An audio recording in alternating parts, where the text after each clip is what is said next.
C'est bientôt la fin des vacances, l'heure de préparer les cartables approche donc. Pour ceux encore les pieds dans l'eau, on s'excuse d'avance, mais on va parler école.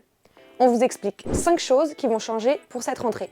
Première chose, et ça va arriver dans les semaines qui viennent, dès le mois de septembre, des évaluations nationales auront lieu pour les élèves de primaire et de collège. L'objectif, adapter au mieux les enseignements au niveau des élèves.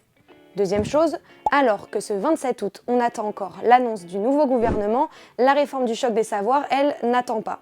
La réforme contestée de Gabriel Attal entre en vigueur cette année pour les 6e et les 5e.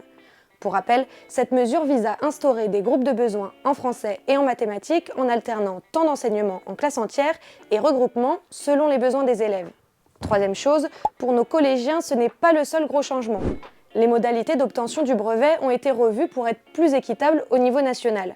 Désormais, les épreuves finales compteront pour 60% de la note contre 40% l'année dernière.